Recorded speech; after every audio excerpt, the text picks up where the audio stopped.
Rafael acordou sobressaltado com o som de um grito ecoando pela casa antiga em Alfama, Lisboa. Era Miguel, o irmão mais novo do seu melhor amigo Pedro, atirando uma mala contra a parede da sala, os olhos vermelhos de raiva e lágrimas. Eu não aguento mais esconder isso, berrou Miguel, virando-se para Rafael com um olhar que misturava desespero e acusação, revelando um beijo roubado na noite anterior que agora ameaçava destruir tudo o que Rafael construíra na vida. Rafael piscou, tentando processar a cena. Ele tinha 28 anos, um arquiteto bem-sucedido que vivia uma vida estável, ou pelo menos aparentava. Pedro, o seu amigo de infância, pedira-lhe há 3 meses para hospedar Miguel enquanto este frequentava a universidade em Lisboa. Cuida dele por mim, Rafa. Ele é só um miúdo, precisa de orientação, dissera Pedro ao telefone, da sua casa em Porto, onde gerenciava um negócio familiar de vinhos. Rafael aceitara sem hesitar, afinal, Miguel era como um irmão mais novo para ele também, ou assim pensara. Mas agora, ali estava Miguel, 21 anos, estudante de literatura, com o peito arfando e as mãos tremendo, exigindo uma resposta que Rafael não sabia dar.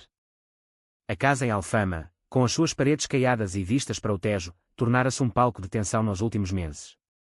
Rafael lembrava-se do dia em que Miguel chegara, com uma mochila às costas e um sorriso tímido. Obrigado por me deixares ficar aqui, Rafa. O Pedro disse que és o melhor tipo do mundo. Foram palavras inocentes, mas aos poucos, conversas à mesa do jantar transformaram-se em confidências profundas. Miguel falava da pressão da família conservadora, dos pais que esperavam que ele seguisse o caminho tradicional, casar, ter filhos, perpetuar o nome. Rafael, que escondera a sua própria orientação sexual durante anos, ouvia em silêncio, sentindo um eco doloroso nas palavras do jovem. Mas o que começara como empatia evoluíra para algo perigoso. Uma noite, após um jantar regado a vinho, Miguel confessara: eu acho que sou gay, Rafa. Mas se o Pedro souber, ele mata-me. Rafael tentara aconselhá-lo, dizer que o mundo mudara, que em Portugal as leis protegiam, mas o medo nos olhos de Miguel era real. E então, num impulso, Rafael partilhara a sua própria história, os anos de negação, o namoro secreto que terminara em heartbreak quando o ex o abandonara por medo da família. Foi aí que o ar se carregou de eletricidade. Miguel aproximara-se, e o beijo acontecera, um toque breve mas carregado de anos de repressão.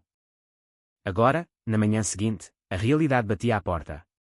O que vamos fazer? Perguntou Miguel, caindo no sofá. Rafael sentiu o pânico subir. Pedro era como um irmão para ele, trair a confiança dele seria imperdoável. Mas ignorar o que sentira na noite anterior. Isso também o destruiria. Ele caminhou até à janela, olhando para as ruas estreitas de Alfama, onde turistas passeavam alheios aos dramas pessoais. Não podemos contar a ninguém, murmurou Rafael. Pelo menos por agora. Miguel assentiu, mas o seu olhar dizia que isso não bastava. Os dias seguintes foram um turbilhão de evasões.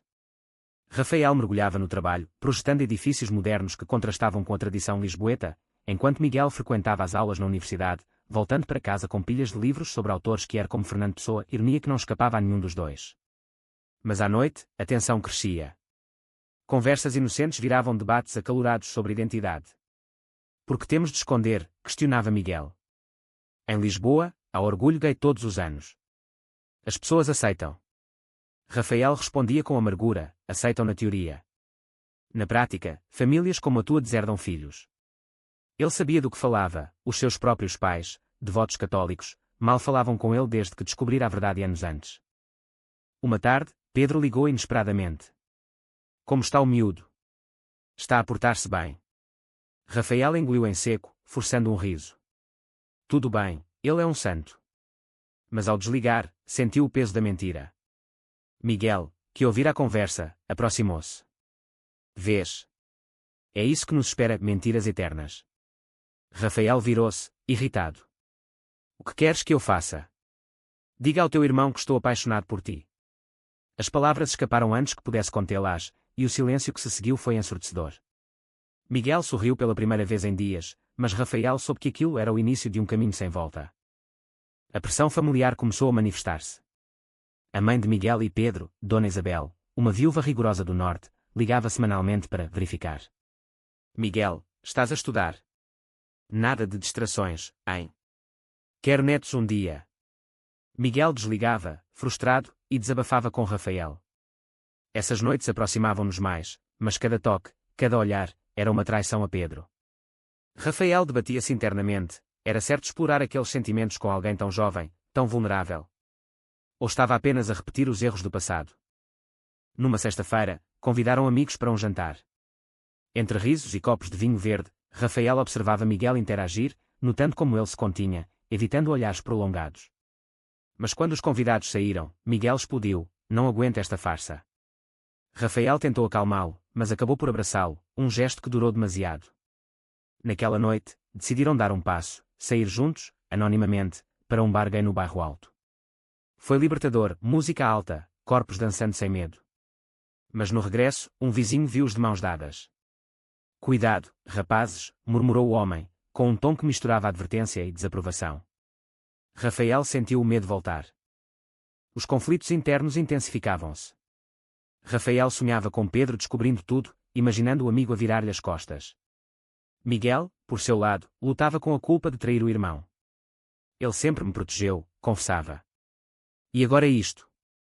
Mas o amor nascente era mais forte, uma força que os impulsionava para confrontos inevitáveis. Rafael sabia que o segredo não duraria para sempre, algo tinha de quebrar. Os dias transformaram-se em semanas, e o segredo entre Rafael e Miguel tornava-se cada vez mais pesado, como uma âncora arrastando-os para o fundo do Tejo. Uma manhã, enquanto preparavam o pequeno almoço na cozinha apertada, Miguel recebeu uma mensagem de Pedro: vou a Lisboa no fim de semana. Quero ver como estás. O pânico instalou-se. Rafael parou de mexer o café, o coração acelerado. O que fazemos? Perguntou Miguel, os olhos suplicantes. Rafael respirou fundo: agimos normalmente. Nada mudou. Mas tudo mudara. Pedro chegou na sexta à noite, com uma garrafa de vinho do Porto como presente. Rafa, meu irmão. Obrigado por cuidares do pirralho. Abraçaram-se, e Rafael sentiu a culpa como uma faca. Miguel, nervoso, evitou olhares diretos. O jantar foi tenso. Pedro falava do negócio familiar, de como esperava que Miguel se juntasse um dia. Tu és o futuro, mano. Nada de bobagens na capital. Miguel assentiu, mas sob a mesa, o seu pé tocou o de Rafael, um gesto secreto que aumentava a adrenalina.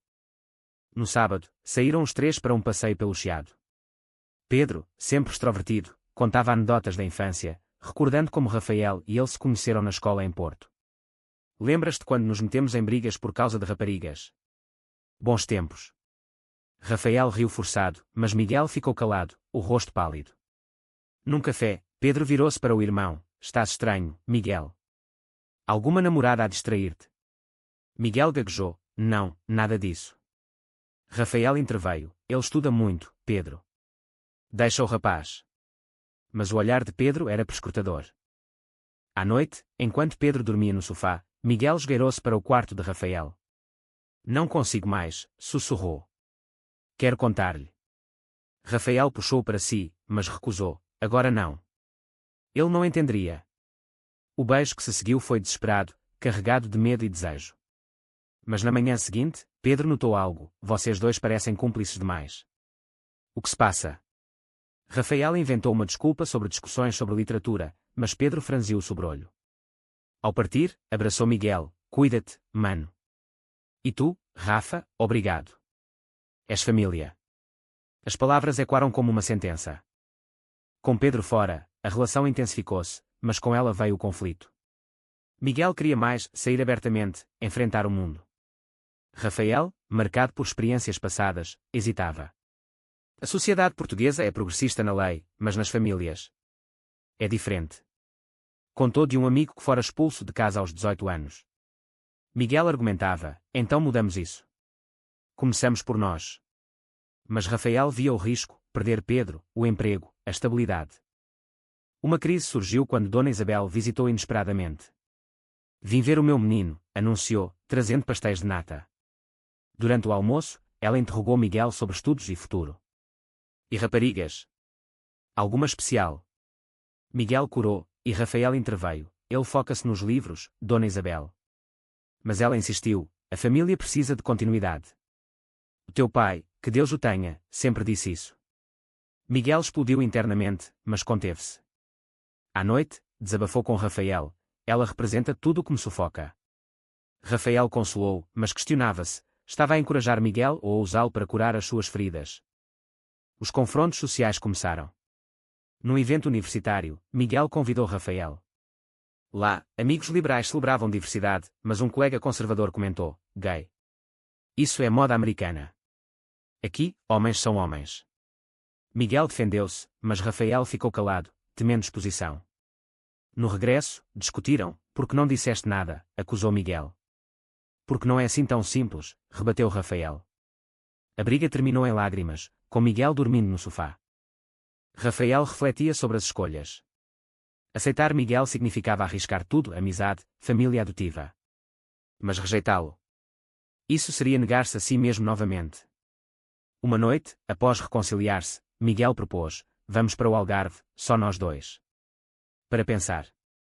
Rafael aceitou, vendo nisso uma fuga temporária. Mas no comboio, uma chamada de Pedro interrompeu: ouvi rumores sobre o Miguel. Diz-me que não é verdade. Rafael mentiu, mas soube que o castelo de cartas ruía. No Algarve, praias douradas contrastavam com a tormenta interna. Caminhavam de mãos dadas, longe de olhares conhecidos. Miguel abriu-se: quer uma vida autêntica, Rafa. Rafael confessou medos profundos, de rejeição e solidão. Mas um incidente mudou tudo: um casal gay foi insultado por locais. Miguel enfrentou-os, mas Rafael puxou-o embora. Vês? É perigoso. Miguel rebateu: medo é o que nos mata por dentro. De volta a Lisboa, a tensão culminava. Miguel recebeu uma oferta de estágio em Madrid, uma chance de liberdade. Vais comigo? Perguntou. Rafael hesitou, pensando em Pedro e na vida estável. A decisão pesava, um misto de amor e dever. A oferta de estágio em Madrid pairava como uma nuvem sobre a casa em Alfama, forçando Rafael e Miguel a confrontarem realidades duras. É a oportunidade perfeita para recomeçarmos, argumentava Miguel, os olhos brilhando com esperança. Rafael, sentado à mesa da cozinha, sentia o peito apertado. E o Pedro? A tua família? Não posso simplesmente fugir. Miguel aproximou-se, tocando-lhe o braço: fugir. Isto é viver, Rafa. Mas Rafael via traição em cada palavra. Os dias seguintes foram marcados por debates intensos. Rafael trabalhava longas horas no escritório, projetando um novo museu em Belém, mas a mente divagava para Miguel. Lembrava-se da infância em Porto, onde ele e Pedro partilhavam segredos. Agora, o maior segredo era contra ele. Uma noite, após uma discussão, Miguel saiu sozinho para o bairro Alto. Rafael esperou ansioso, imaginando o pior. Quando Miguel voltou, cheirando a álcool, confessou: conheci alguém que vive abertamente. Porque não podemos ser assim. Rafael sentiu ciúme misturado com raiva, porque o mundo não é um conto de fadas. A pressão familiar escalou quando Dona Isabel ligou, anunciando uma visita surpresa com Pedro. Vamos fazer uma reunião familiar. Quero ver como Miguel está. O pânico instalou-se. Rafael e Miguel limparam a casa, escondendo qualquer sinal de intimidade. Quando chegaram, Pedro notou a tensão: vocês parecem estressados. Problemas. Miguel mentiu: exames. Mas durante o jantar, Dona Isabel pressionou: Miguel, ouvi falar de um rapaz na universidade que saiu do armário. Que vergonha para a família dele. Miguel engoliu em seco, e Rafael interveio: as pessoas mudam, Dona Isabel. Ela franziu o sobrolho: não na nossa família. Após a partida, Miguel explodiu: vês? Eles nunca aceitarão. Rafael tentou acalmá-lo, mas a dúvida crescia. Estava ele pronto para o confronto. Uma tarde, sozinho, Rafael visitou a sede de Lisboa, buscando clareza nas pedras antigas. Rezou em silêncio, questionando Deus sobre amor e pecado, um conflito moral que o atormentava desde a juventude. Um turning point veio num evento social.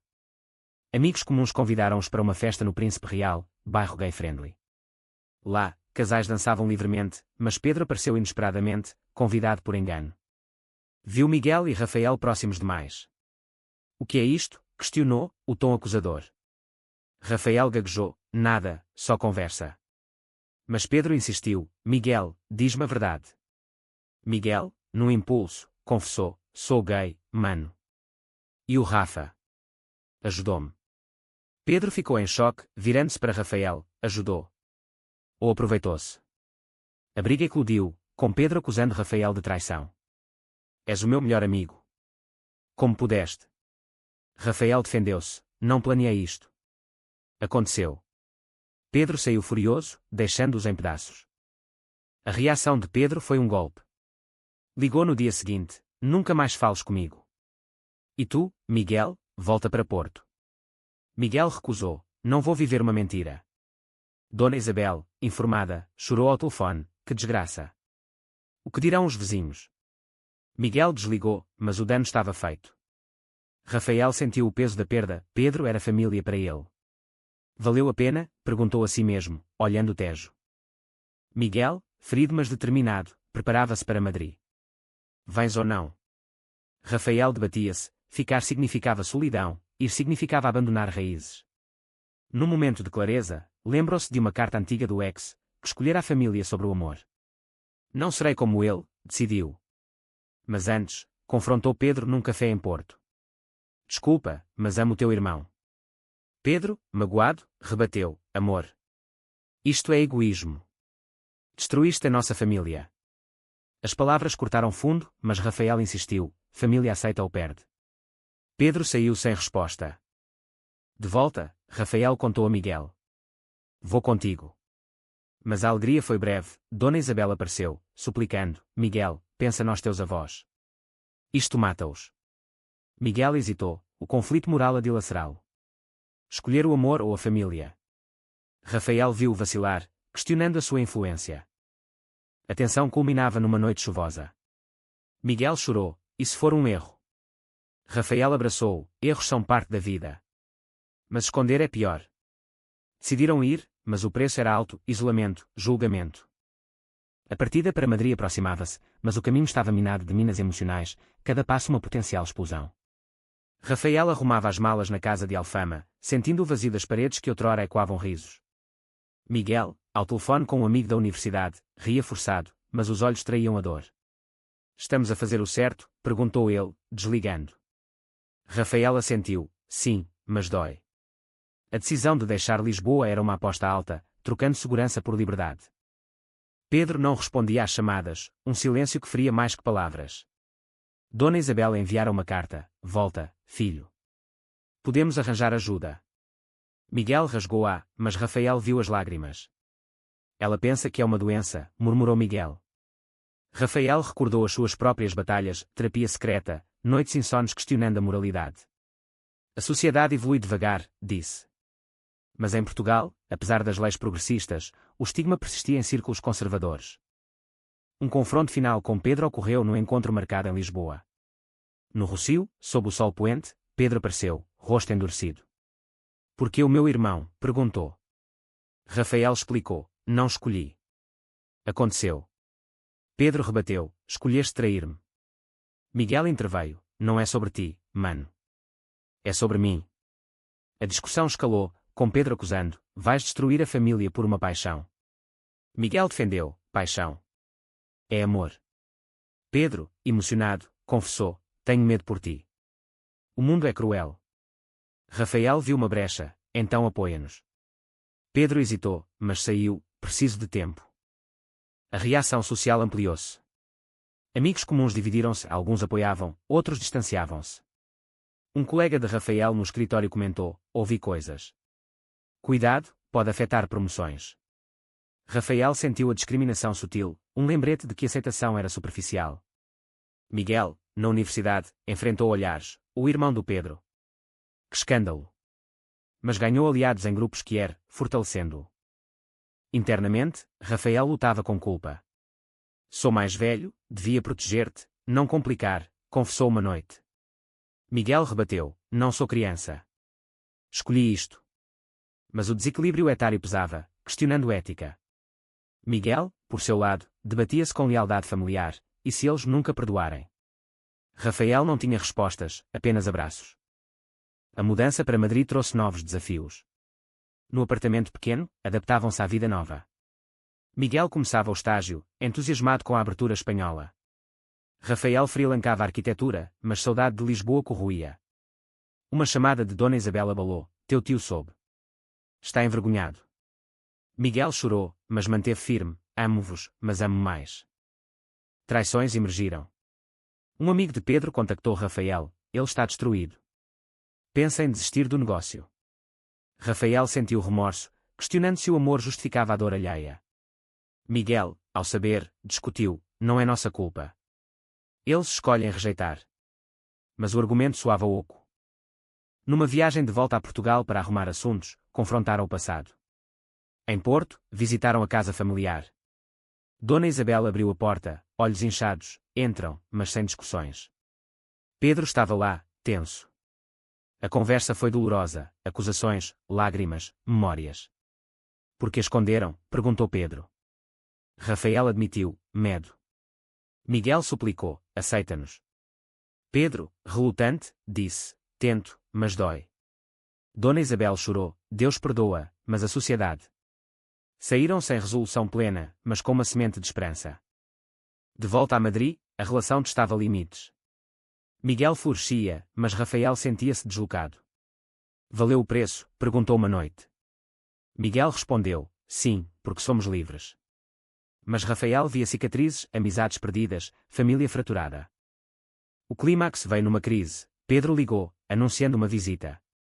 Quero ver se estão bem. A tensão voltou, mas desta vez, com possibilidade de reconciliação. A visita de Pedro a Madrid marcou o ápice da tormenta emocional que Rafael e Miguel enfrentavam, um teste final às suas escolhas e ao preço pago. Ele chegou num dia chuvoso, bagagem mínima, expressão neutra. Não vim julgar, disse ao abraçar Miguel hesitantemente.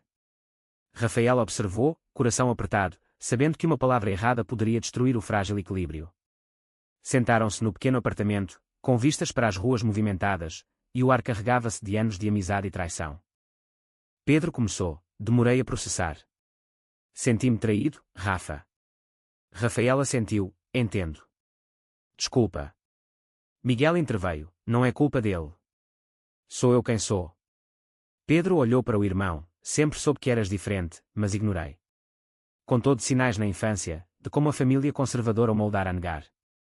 A mãe chora todos os dias. Pensa que falhou. Miguel rebateu, falhou em aceitar. A conversa evoluiu para profundidades. Pedro admitiu medos próprios, de questionar normas. Talvez eu inveje a vossa coragem. Rafael partilhou as suas lutas, paguei caro no passado. Perdi tudo uma vez. Pedro ouviu, e pela primeira vez, empatia surgiu. Não quero perder-vos. Mas advertiu, a sociedade portuguesa ainda julga. No norte, é pior. Discutiram Mauta Noce, amor versus tradição, indivíduo versus família. Miguel argumentou, progresso vem de confrontos. Pedro concordou parcialmente, mas a que custo? A visita durou dias, com passeios por Madrid, onde Pedro viu a liberdade que era. Num bar, observou casais, aqui é diferente. Rafael notou a mudança, pode ser em Portugal também. Ao partir, Pedro abraçou ambos, tentarei convencer a mãe. Mas dê em tempo. Foi uma vitória parcial, mas o preço, meses de dor, pesava. De volta à rotina, Rafael e Miguel refletiam. A relação fortalecera-se, mas cicatrizes permaneciam. Rafael ganhou um projeto em Lisboa, forçando uma decisão, voltar ou ficar. Podemos dividir tempo, sugeriu Miguel. Mas o conflito interno persistia, era certo impor mudanças à família. Uma crise final surgiu quando Dona Isabel adoeceu. Miguel voou para Porto, Rafael seguiu. No hospital, ela murmurou, volta para casa, filho. Miguel chorou, estou em casa onde sou amado. Pedro mediou, ela aceita devagar. Rafael viu o dano, saúde afetada pelo stress. Questionou, somos egoístas. Meses depois, estabilizados, a vida normalizava. Pedro visitava, Dona Isabel enviava mensagens. Mas sociedade ainda julgava, olhares em festas familiares, comentários sussurrados. Rafael e Miguel enfrentavam, mais unidos. No entanto, o caminho fora de perdas, amizades rompidas, oportunidades perdidas. Rafael ponderava, o amor justificava tudo. Miguel, otimista, dizia, sim, porque acordamos. Mas Rafael via nuances, danos colaterais, dilemas éticos. A história culminava numa reflexão, eles escolheram o caminho certo, pagando o preço com resiliência. Mas a questão pairava, num mundo de tradições rígidas, é moral priorizar o amor próprio sobre o bem-estar familiar, ou isso é mera desculpa para egoísmo?